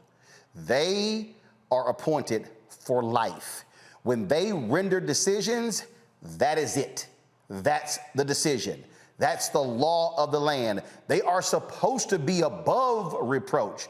There is no doubt that what Clarence Thomas is doing is shameful, it is foul, it is wrong. The problem I have is this attitude of Congress, oh, just let them police themselves. Hell no! Of all people who should be subjected to rigorous examination, it's the Supreme Court. And that's where we start to have our problems, right? Like, there is no statutory ethical guidelines that govern the Supreme Court. So literally, if you were on the DC Circuit Court of Appeals, which is like the 2nd highest court in the land, or a traffic court in Peoria, Illinois, you have a statutory guidelines that you must follow. Those guidelines, for the most part, do not apply to the Supreme Court. There has been movement. Congressman Hank Johnson from Georgia, he has been pushing for ethical requirements for the Supreme Court, but he can't get Republicans, and he frankly can't get a lot of Democrats to support him in this effort. He actually has a bill that he's proposed. I think the co-sponsor is Senator Chris Murphy from Connecticut, for ethical strictures for the Supreme Court. It can't go anywhere, right? And so we are left with this situation that, because I believe Thomas did violate 5 USC 131.04, he could be investigated by the Department of Justice if Merrick Garland, is awake today. I don't know. But even if he is investigated, charged, tried, convicted, the only way to remove a Supreme Court justice from power is through the constitutional mechanism of impeachment. So exactly what we just went through with Donald Trump twice is what we would have to go through with Clarence Thomas. The only way to get a Supreme Court justice off the bench after they've been appointed for life is through constitutional impeachment. And because Kevin McCarthy, Jim Jordan, Marjorie, 3 names, that feels very unlikely to happen. Matt Manning, you're an attorney. Matt, there are rules and there are rules. And if you're a Supreme Court justice, I am not buying this BS from Clarence Thomas. Oh, yeah, we're just buddies. I don't have to disclose these things. Bro, you took $500,000 in free trips. They've been funneling money to your wife's organization. Now we know they bought your mama's house and fixed it up, and she ain't moved. Can y'all put that picture back up with him with the cigar, please? Can I please see that picture one more time? Okay, this is what happens, Roland, when you think you can do what white dudes do and you're not a white dude. Let's keep it straight up. That's what it is with Clarence Thomas. First off, it's grimy that your mama's living in a house with a leaky roof. $500,000 you have to absolutely declare, right? That's a lot of money. You absolutely need to declare it, notwithstanding any arguments that it's, quote, personal hospitalities. The problem is the Supreme Court, there's absolutely no strictures, as Ellie said brilliantly, no strictures whatsoever on the Supreme Court. And in fact, federal judges even below that, it's impossible to remove a federal judge outside of impeachment, which emboldens, unfortunately, somebody who is inclined to do something unethical, i.e. receive the money. Here's the problem with this, though. He can receive it. He just has to declare it. But the problem with declaring it is you can't hook the homies up if everybody knows about the homie hookup, right? So that's the problem here. He didn't disclose it because he knows he can't then make the decisions that are advantageous to cronies, people like Crow and anyone else that may be, a friend ideologically or a friend literally. So this is obvious. It's clear as day. I don't think there's any argument for it. But I think it does belie a larger conversation about accountability on the Supreme Court and on the federal judges. And on top of all of that, I would also say that as it relates to Clarence Thomas, the people who are saying, just let him do it, that's because we know they're all doing that kind of thing, right? We know that donors are buying dinners and lunches and trips, and that Congress and politics are replete with that. So I think some of the lackadaisical reproach is a self-preservation method, right? I don't want to get caught up, so I'm not going to call him foul for this very obviously foul and unethical thing that he's done. Michael. Well, Roland, and thanks for having Ali Mastal on. I watch him all the time and read some of his articles. It's even worse than what we think it is, because if you read this article from ProPublica, it says the Crow Company, which is owned by Harlan Crow, bought properties for $133,000 from 3 co-owners: Clarence Thomas himself, his mother, and the family of Clarence Thomas' late brother, according to a state tax document.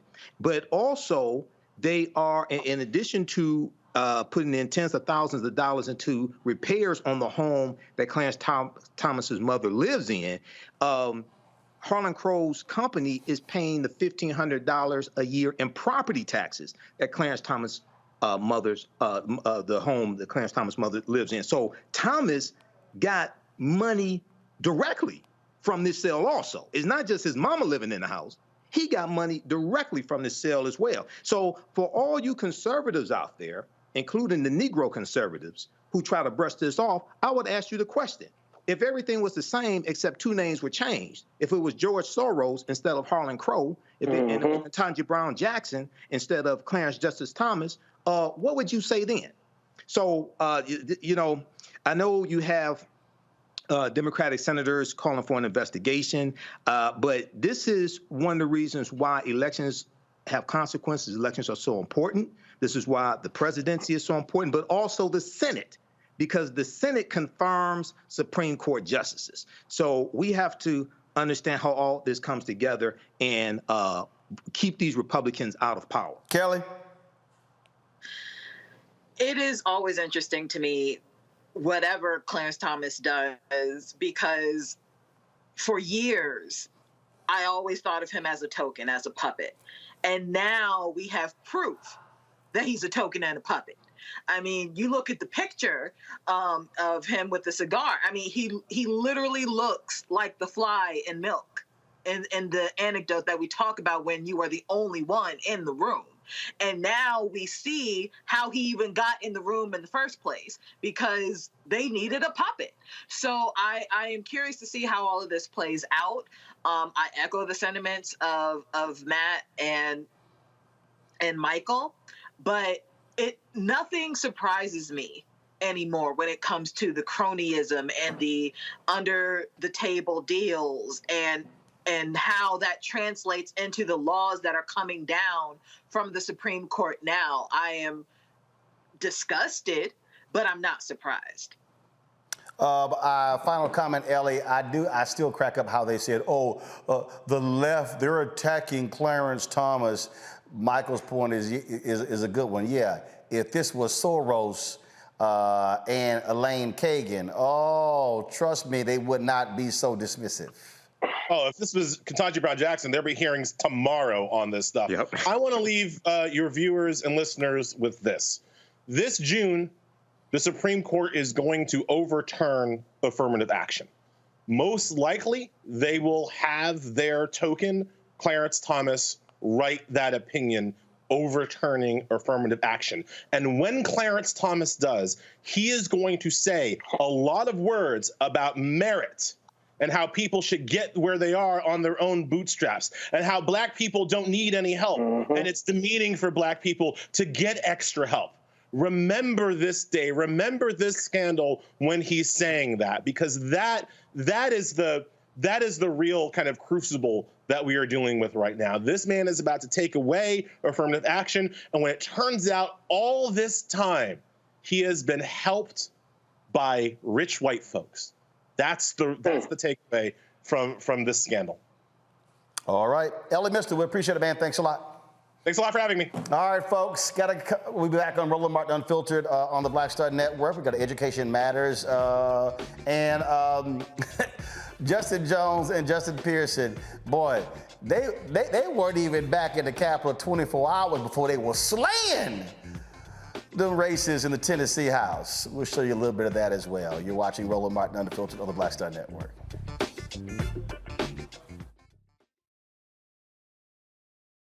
Hatred on the streets, a horrific scene, a white nationalist rally that descended into deadly violence. White people are losing their damn minds. As an angry pro-Trump mob storms the U.S. Capitol, we've seen We're about to see the rise of what I call white minority resistance. We have seen white folks in this country who simply cannot tolerate black folks voting. I think what we're seeing is the inevitable result of violent denial. This is part of American history. Every time that people of color have made progress, whether real or symbolic, there has been what Carol Anderson at Emory University calls white rage as a backlash. This is the rise of the Proud Boys and the Boogaloo Boys. America, there's going to be more of this. Here's all the Proud Boys, guys. This country is getting increasingly racist in its behaviors and its attitudes because of the fear of white people. The fear that they're taking our jobs, they're taking our resources, they're taking our women. This is white fear.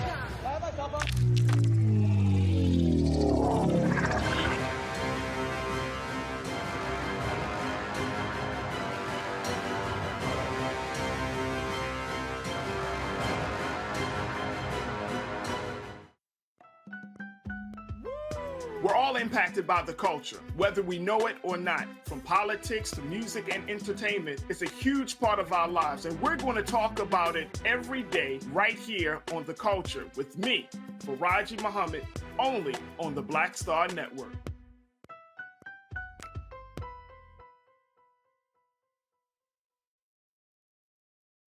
Hey, yo, Peace World, what's going on? It's the Love King of R&B, Raheem Devon. Hey, I'm Cupid, the maker of the Cupid Shuffle and the Wham Dance. What's going on? This is Tobias Trevelyan. And if you're ready, you are listening to and you are watching Roland Martin Unfiltered.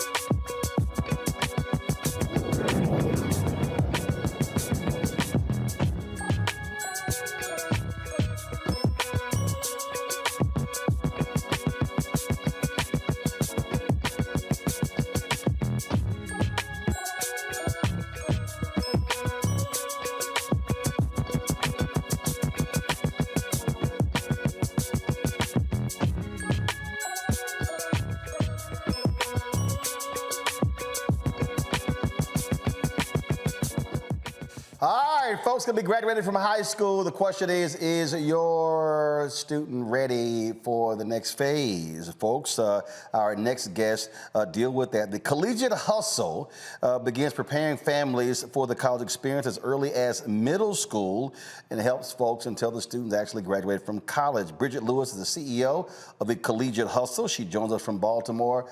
All right, so Bridget, where did this idea of the Collegiate Hustle start? Where did it come from? So I have been working in the education system for over 10 years, and a lot of parents, specifically with the middle class parents, minority parents also, really don't know how to navigate the college application process. There is always funding for low income families and, of course, the upper class families, but what happens to the middle class? So I basically gathered research within a 2-year period right when COVID started to kind of get an assessment of what do families need help with the most. And the overwhelming answer was transition to college and help getting there. So out of that was birthed the Collegiate Hustle.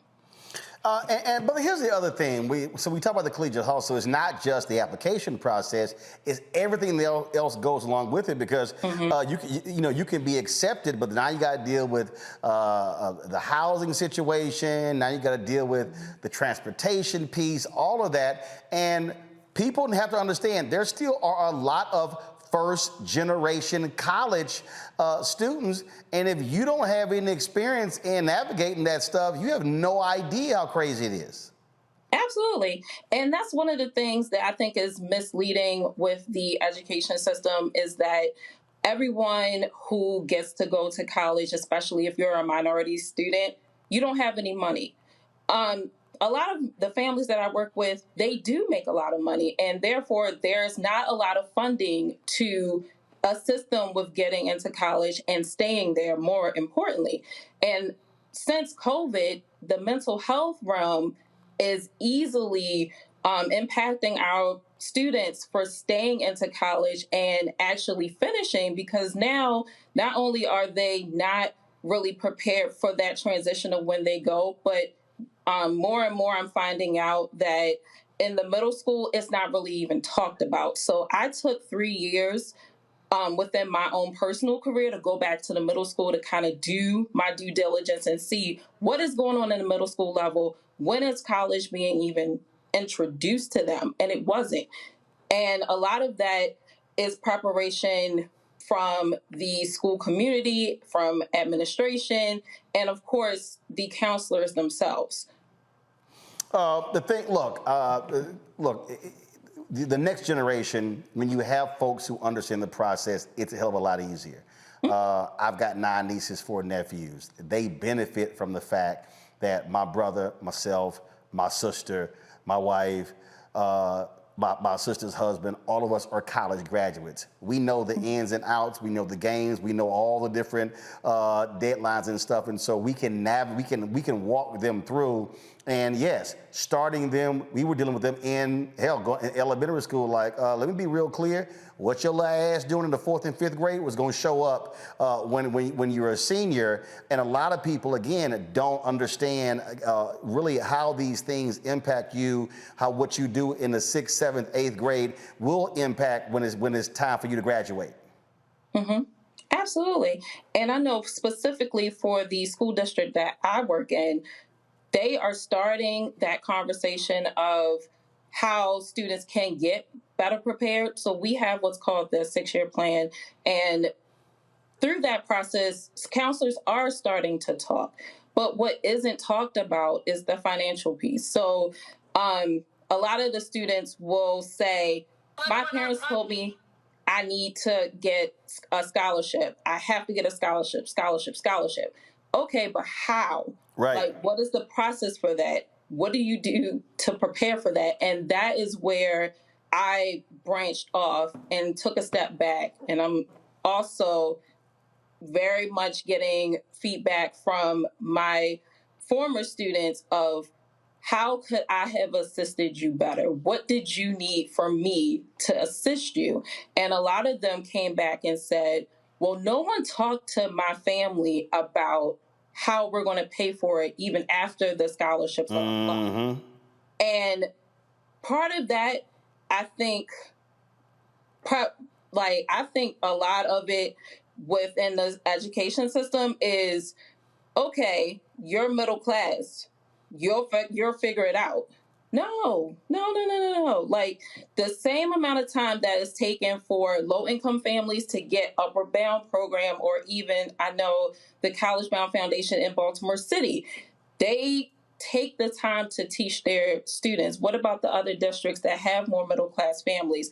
What are we doing to support those families in finding the aid? And you're right, a lot of our middle-class families in the counties are well-educated. They know how to get in, but they don't know how to pay for it. So I want to take that opportunity to start teaching in the middle school level families, what do we need to do? How do we put away money to make sure that your child is secure financially?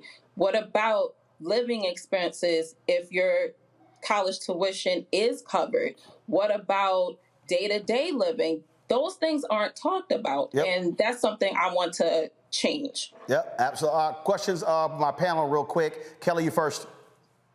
Sure. So first and foremost, I think this is a phenomenal idea and initiative that you're doing.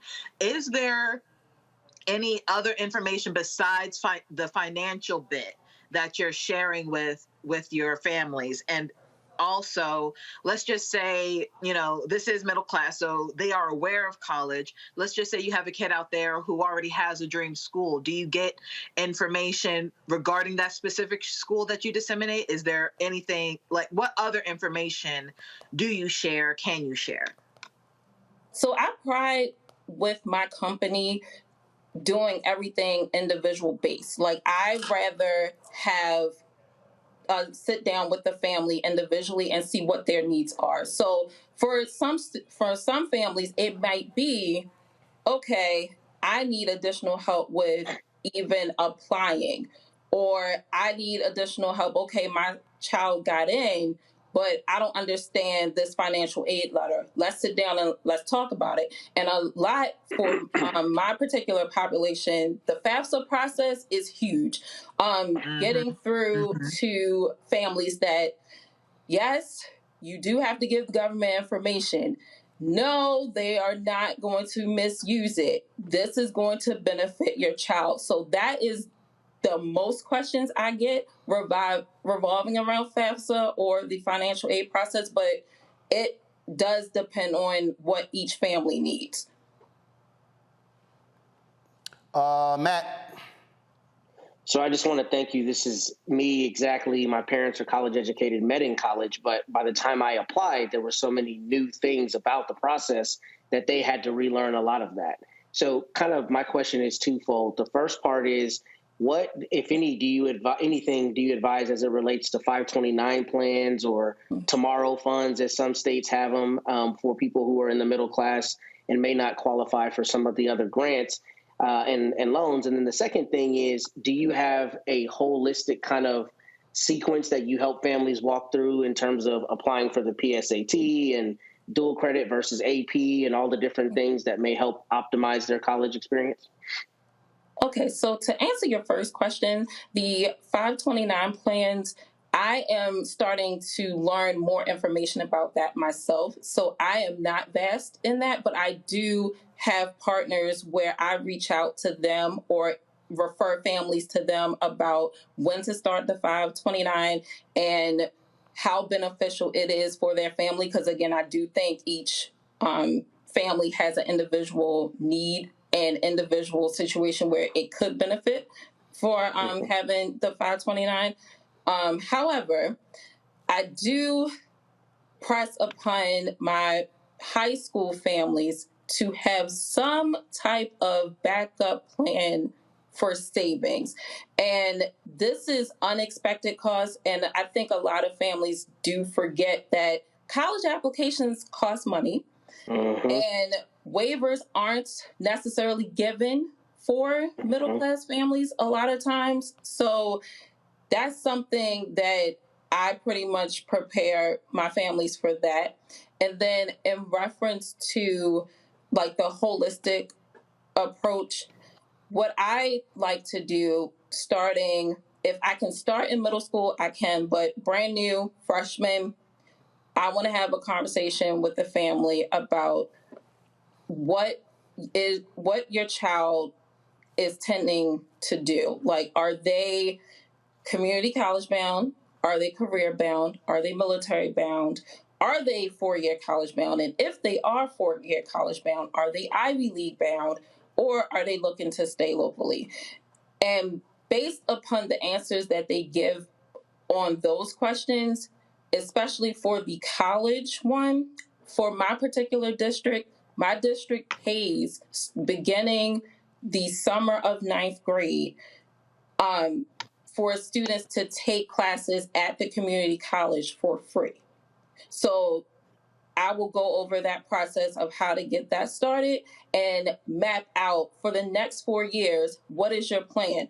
Do you want to finish high school with an AA degree? Because we also have what's called dual credit, where you could get college courses and high school courses counted towards graduation at the same time. So that way, when you graduate, you're looking at 2 years at a four-year university instead of the entire 4. Or you can maximize if you want to get dual a bachelor's and master's degree. What does that look like? If you want to stay in state, here are the articulation programs that are per university, per your program. And then where it branches off is right now in education, especially in my district, the access to advanced placement courses versus dual college courses is a big battle. And it's a big battle because AP is College Board. College Board is like the big dog of everything college related, and they make a lot of money. Personally, I do not think they fully benefit our students of color necessarily because the tests are biased, in my opinion. However, they are what are needed to get into the Ivies. So we have a conversation also in 9th grade. If you are looking at the Ivies, which ones are you looking at? And which AP test are you looking to take? Are you taking it based on your strengths, or are you taking it because you heard all the Ivy League schools want to see APs? Now, there is a shift going on because there has been more acceptance of the dual credit community college courses, that some of the Ivies are lessening the intensity of making students take AP. Got it. But that's something, again, I would research with each individual family for each individual student. So definitely, I also like to throw in, because my background is school counseling, the mental health aspect of it. Is it worth stressing yourself out over taking an exam to get college credit where you can just get the college experience and still get college credit? All right. I gotta go to a break. I appreciate it. How do people connect with the Collegiate Hustle? So everyone can contact me at educationhustler@gmail.com or follow me on Instagram at the Collegiate Hustle LLC. All right. We appreciate it, Bridget. Bridget, thanks a lot. Thank you. Folks, I'll be right back on Roland Martin Unfiltered.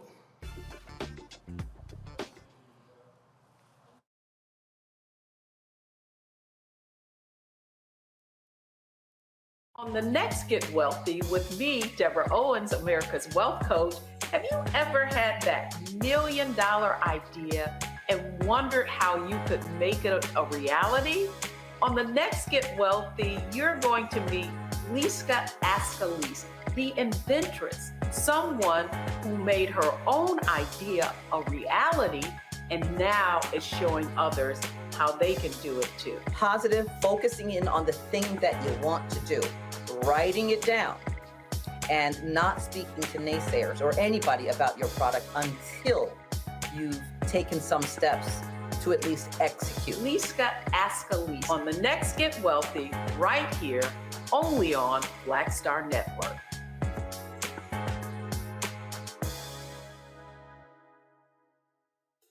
On the next A Balanced Life with me, Dr. Jackie. It's spring, hallelujah. But hold on, it's not all fun and games. With the sun and the warmth comes the need to clean, the clutter, mentally, physically, emotionally, socially. All of those things need to happen. Getting rid of the clutter and clearing the cobwebs in our head and in our home. That's next on A Balanced Life on Black Star Network.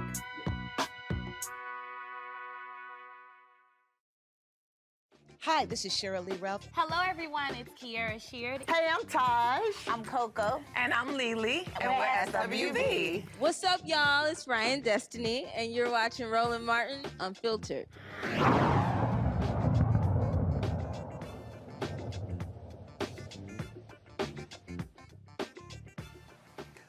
All right, memo to all white people. Do me a favor. Don't spit on no black woman, or hashtag Team Whip That Ass is going to show up. Watch this. I had to beat a Karen ass because she spit on me and told me I don't belong here. And it's my birthday today. Happy birthday to me. I'm not allowed to eat here. Don't. I'm checking out. I'm gonna slap her ass.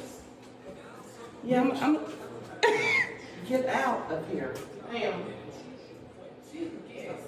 I don't care. You can't put her out of here. Walk. Oh, bitch! Get your mother. I'm sorry. Bitch! What's wrong with you, girl? Sorry. No, fuck you. Spit on me again, bitch. Stupid asshole. Okay, I'm sorry. My ass out of here, fucking. I mean, I don't normally like to show fight videos on the show because I'm not one to promote violence. But run that back. I had to beat a Karen ass cause she spit on me and told me I don't belong here. And it's my birthday today. Happy birthday to me. I'm not allowed to eat here. Don't. I'm checking out. I'm gonna slap her ass. Yeah, I'm get out of here. Ma'am. I don't care. You can't put her out of here. Walk. Oh, bitch! I'm sorry. Bitch! What's wrong with you, girl? Sorry. No, fuck you. Spit on me again, bitch. Stupid asshole. Okay, I'm sorry. My ass out here fucking. So I think it was about 9 seconds between I don't care and I'm sorry.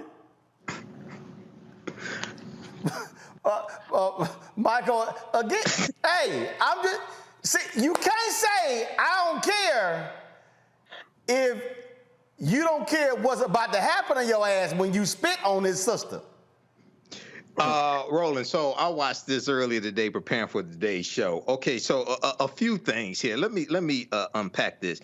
First of all, this white woman thought that white supremacy was her superpower. That's what it was. She thought white supremacy was a force field around her, and she thought nothing could touch her. She was untouchable.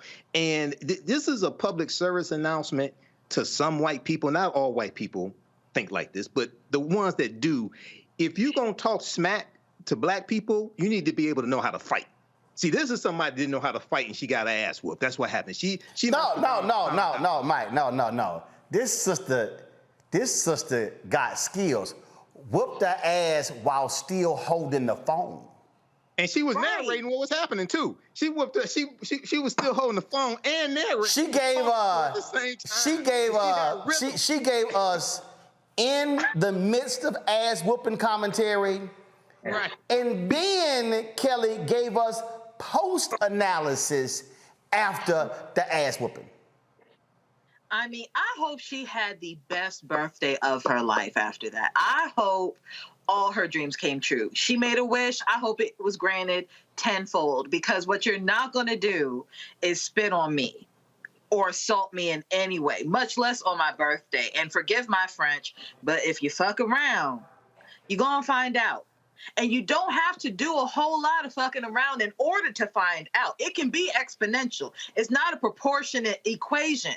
And this particular woman just did one thing and got her ass beat. Like, I'm here for it. What's her Cash App? Matt?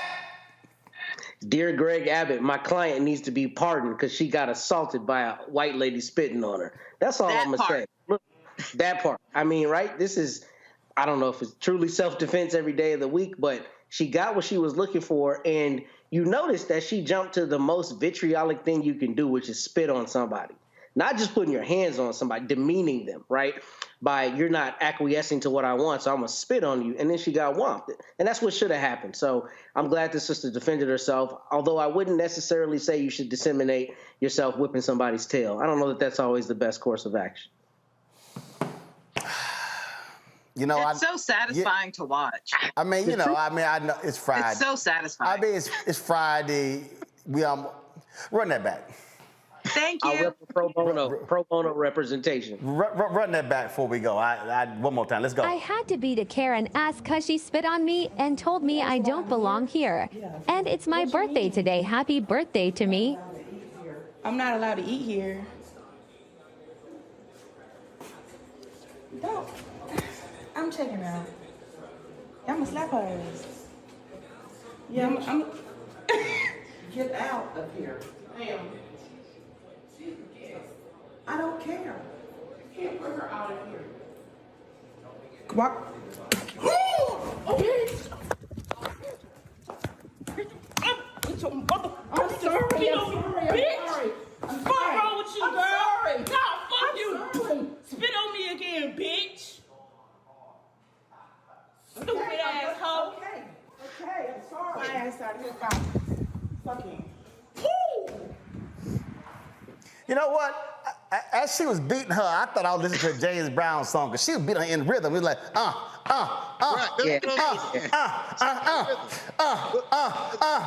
I'm just saying. The white woman, it appeared like she didn't have shoes on. She beat her ass in rhythm. No, she had like on. She whooped her ass in rhythm. Little socks. Make it funky now. Make it funky now. All right, we got to go. Matt Kelly, I appreciate it. Tomorrow's Jackie Robinson Day, Major League Baseball. That's why I'm repping the Dodgers 42. I only wear non-Astros gear on today. Shout out to the great Jackie Robinson. I will see y'all Monday right here on Roland Martin Unfiltered. All my white people, don't spit on nobody black. Holding the phone, because they might whip your ass in rhythm. Holla!